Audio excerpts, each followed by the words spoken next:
Baik, pada kesempatan ini kita akan uji regresi linear berganda dengan 3 variabel independen yang terdiri dari X1, kemudian X2, X3, dan Y. Nah, terlebih dahulu kita akan membuka SPS-nya. Nah, oke. Karena di sini sudah terbuka, kita akan melakukan import data atau memasukkan datanya ke file SPS-nya. Untuk caranya itu ada 2 cara. Pertama, bisa langsung di sini yang file, kemudian open. Nah, di sini kita bisa mencari datanya atau bisa juga import data. Formatnya bisa Excel, CSV maupun TXT dan format lainnya seperti itu. Nah, pada kesempatan ini saya akan menggunakan dengan cara yang kedua, yaitu dengan cara copy paste dari file Excel ya. Nah, caranya seperti ini. Kita langsung blok saja datanya atau copy saja datanya, data Excelnya yang sudah dipersiapkan untuk diuji. Kemudian kita masukkan ke file SPSS-nya. Nah, untuk menguji ke file SPSS-nya, selanjutnya kita paste aja ya, sudah dipastekan di sini, sudah dipaste. Setelah itu dikasih nama masing-masing variabelnya. Setelah di sini X1, X2, X3, dan variabel Y. Untuk di sini label di sini bisa dikasih nama masing-masing variabelnya. Contoh misalkan di sini ROA, ROE, dan lain sebagainya seperti itu. Kemudian untuk desimal di sini maksudnya desimal yang ada di sini nantinya. Kalau misalkan tadi 2, desimal ini berarti sini juga ada 2. Kalau misalkan kita tingkatkan menjadi 3, masing-masing 3, maka nilai desimalnya di sini akan menjadi 3 juga seperti ini. Selanjutnya langsung saja kita ke analisis regresi linear bergandanya, yaitu dengan cara klik analyze, kemudian regression linear. Kita masukkan masing-masing variabel independennya ke kolom dependen yang di sini. Kita bisa blok aja langsung, masukkan ke sini. Kemudian variabel Y kita masukkan ke variabel dependen, ke kolom dependennya. Oke, seperti itu. Selanjutnya kita baikkan yang lain, kemudian kita klik OK. Nah, di sini kita sudah mendapatkan hasil regresi linear bergandanya, yaitu ada koefisien korelasi, ada juga nilai R-square atau koefisien determinasi, ada nilai uji F atau F hitung, dan juga nilai signifikansinya. Di sini ada persamaan regresinya juga. Nah, dan di sini ada nilai signifikansi dan nilai T hitungnya seperti itu. Nah, kemudian kita akan menguji asumsi klasik. Asumsi klasik yang pertama itu biasanya yang diuji adalah uji normalitas. Nah, kita bisa langsung di sini saja, tidak usah kembali ke yang di datasetnya. Bisa juga langsung di sini ya.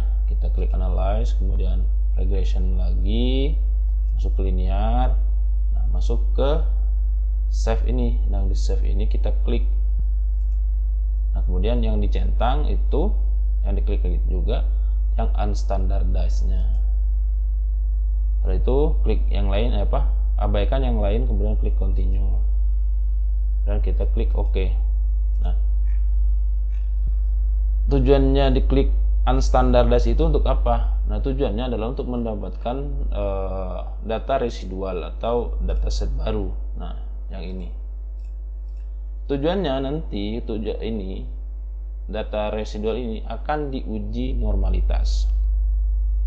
Nah, langsung saja untuk ujinya kita klik untuk uji normalitasnya ya, kita klik analyze, kemudian masuk ke non parametric test, kemudian klik legacy dialog, kemudian klik yang one sample KS.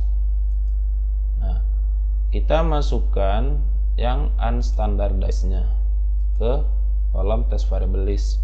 Nah, di sini yang dicentang ini adalah normal. Kemudian yang di sini yang diambil adalah asymptotic only.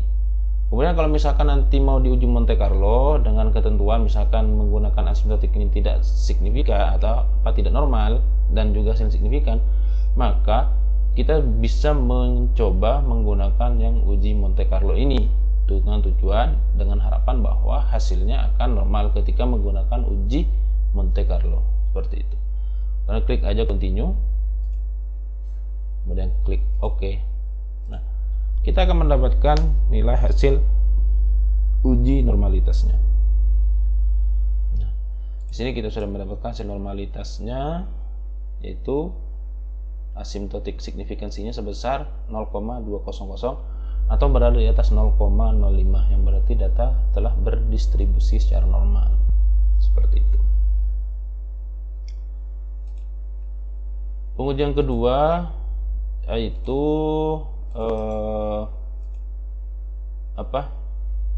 uji multikoliniaritas.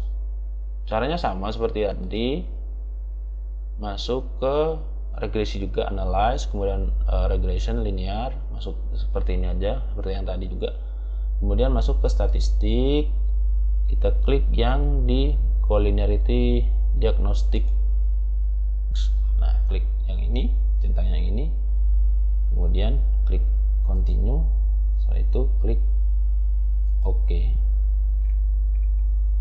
Kita sudah mendapatkan nilai collinearity statistiknya, yaitu nilai VIF dan juga nilai toleransinya. Untuk nilai VIF ini harus berada di bawah 10, sedangkan nilai toleransi ini harus berada di atas 0,1.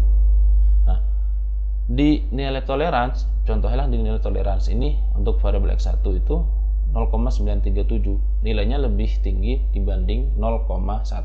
Kemudian nilai VIF nya juga berada di bawah 10, yaitu sebesar 1,067. Nah, berarti untuk uji multikoliniaritasnya sudah bebas, sudah tidak ada masalah lagi dan juga bisa dilanjutkan. Selanjutnya pengujian selanjutnya adalah menggunakan uji heteroskedastisitas menggunakan metodenya menggunakan metode uji Gleitzer. Nah, caranya adalah terlebih dahulu kita akan mentransformasi terlebih dahulu datanya yang ini ke diabsolutkan terlebih dahulu untuk diuji regresi dengan variabel independennya. Caranya adalah masuk ke transform, kemudian compute ya. Kemudian di sini kasih nama filenya adalah ABS atau nilai absolut. Kemudian di sini numeric expression ini kita klik ABS juga, dalam kurung kita masukkan yang unstandardized ini. Nah, kita klik OK. Nah, kita akan mendapatkan suatu set data baru, yaitu nilai absolutnya. Kita tingkatkan juga desimalnya menjadi 3 ya. Nah, seperti ini. Ini kita bisa kasih nama aja res1 ya, atau tidak dikasih nama file juga tidak apa-apa di sini. Nah, kita sudah bentukkan nilai BS-nya atau nilai absolutnya. Selanjutnya kita akan analyze regression. Terlebih dahulu kita reset ya, supaya uji yang lain sudah yang link itu tidak dilanjutkan lagi gitu, tidak muncul nama-nama absolute variable baru, nilai residual baru gitu. Kita masukkan seperti tadi, masukkan nilai variable x nya atau variable independennya ke kolom dependent, ke independent, kemudian masukkan nilai ABS nya atau nilai residual yang sudah diabsolutkan ke kolom dependent. Selanjutnya kita klik OK. Nah, kita sudah mendapatkan nilai uji heteroskedastisitasnya. Untuk ketentuan nilai uji heteroskedastisitas adalah jika nilai signifikansi dari variabel independen terhadap variabel absolutnya itu tidak signifikan, maka dapat disimpulkan bahwa tidak terjadi heteroskedastisitas dalam model penelitian yang sedang dikerjakan, seperti itu, yang sedang diteliti. Nah, di sini kita bisa lihat contohnya nilai X1, yaitu nilai signifikansinya adalah sebesar 0,853, di mana nilai tersebut berada di atas 0,05, yang berarti data sudah terbebas dari uji heteroskedastisitas. Tidak ada masalah berarti ya kesimpulannya. Selanjutnya kita akan uji uji autokorelasi menggunakan uji Burns-Godfrey. Nah, di uji Burns-Godfrey ini sebenarnya untuk uji autokorelasi ini bisa ada beberapa uji ya, bisa menggunakan Durbin Watson. Umumnya memang menggunakan Durbin Watson, kemudian juga ada menggunakan Lagrange multiplier test atau metode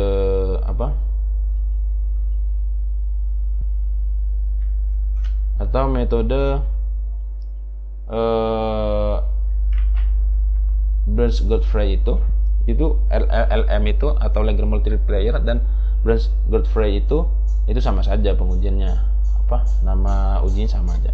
Kemudian juga ada yang namanya uji statistik key box Peirce and Ljung box, seperti itu. Nah, pada kesempatan ini kita akan menguji uji autokorelasi menggunakan uji Burns-Godfrey, seperti itu ya. Nah, terlebih dahulu kita akan mentransformasi nilai residual yang ini dengan cara transform, kemudian compute variable, kemudian di sini kita kasih nama res2 ya, res2. Oke. Nah, di sini kita ganti ke lag. Nah, terusnya kita klik OK. Kita cek lagi di kolom data view. Kita sudah mendapatkan data lag yang kedua, yaitu residual kedua. Kita naikkan juga desimalnya menjadi 3. Kemudian kita klik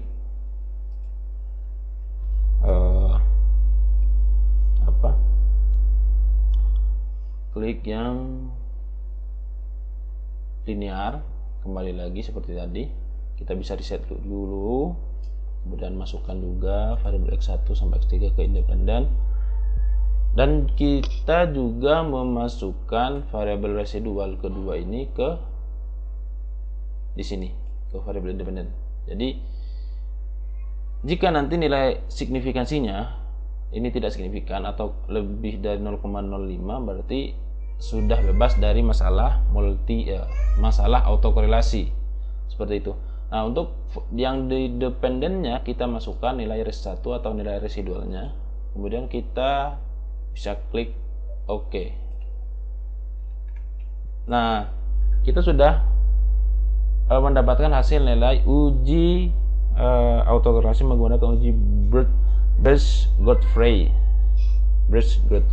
yaitu di mana nilai residualnya di sini berada di atas 0,05 atau tidak signifikan. Nah, oleh sebab itu, karena di sini tidak signifikan, maka residual keduanya adalah yang dapat ditarik kesimpulan bahwa tidak terjadi autokorelasi di dalam model yang sedang kita teliti ini, seperti itu. Oh iya, sebenarnya untuk uji normalitas itu ada beberapa juga ya. Nah, kita akan coba menguji normalitas menggunakan normal ppplot ya. Ini sebagai tambahan saja. Nah, caranya adalah seperti tadi, analyze, kemudian klik regression linear. Kita reset terlebih dahulu ya. Masukkan variabel X1 sampai X3 ke independen lagi, variabel Y ke dependennya, kolom dependen, kemudian kita klik plot. Nah, kita bisa klik yang normal PP plot dan juga histogramnya. Kemudian kita klik continue.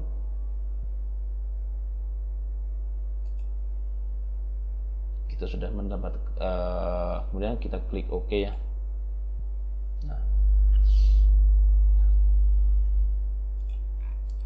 Nah, kita sudah mendapatkan hasil grafik, diagram, dan juga gambar kurva normal PP plot. Nah, untuk kriterianya untuk normal PP plot ini adalah ketika garis-garis titik-titik ini melingkari atau mengitari dan tidak jauh dari garis diagonal yang ini, yang lurus ke atas ini, maka dapat dikatakan data sudah berdistribusi normal. Artinya data sudah bisa dilanjutkan untuk menggunakan regresi linear berganda seperti itu. Kemudian juga bisa menggunakan yang histogram. Kalau misalnya histogram ini ketentuannya adalah ketika kurvanya ini tidak menceng ke kanan juga tidak menceng ke kiri, maka dapat dikatakan data sudah berdistribusi normal. Artinya yang pengujian normal PP plot dan juga histogram ini sejalan dengan uji normalitas menggunakan Kolmogorov-Smirnov yang ini. Seperti itu. Baik, saya rasa sudah cukup untuk ujinya ya, sudah lengkap semua dan sudah saya jelaskan satu persatu. Ya, mudah-mudahan bermanfaat. Oh ya, untuk di sini ya, untuk yang F hitung ini nanti dibandingkan dengan F tabel, kemudian yang nilai signifikansi dibandingkan dengan taraf signifikansinya. Biasanya untuk data sosial itu menggunakan yang 0,05 atau 5% kesalahannya. Artinya ketika misalkan nilai signifikansinya sebesar 0, ya di depan koma ini ada 0 sebenarnya, cuma di dalam SPSS itu untuk angka 0 itu tidak dicantumkan. Artinya di sini nilai 0,026 berada di bawah 0,05, artinya secara simultan pengaruh dari X1, X2 dan X3 terhadap Y atau variabel dependennya itu berpengaruh secara signifikan. Dari itu secara simultan ya. Kalau misalkan secara parsial, nah secara parsial pengaruh dari X1 itu tidak signifikan karena nilai signifikansinya berada di atas 0,05. Kemudian X2 juga tidak signifikan, yaitu 0,100 berada di atas 0,05. Sementara untuk X3 itu berpengaruh secara signifikan karena nilainya berada di bawah 0,05, yaitu sebesar 0,019. Sedangkan untuk pengaruh dari X1 itu berpengaruh positif, X2 juga berpengaruh positif, dan X3 juga berpengaruh secara positif. Seperti itu. Sekian dari saya, semoga bermanfaat. Nanti kita akan coba upload kembali mengenai tips-tips uji menggunakan uji-uji yang lainnya, baik path analysis maupun menggunakan SPSS ataupun bisa menggunakan Lisrel, Amos, dan juga aplikasi-aplikasi lainnya seperti Fuse dan sebagainya. Oke, sekian terima kasih. Assalamualaikum warahmatullahi wabarakatuh.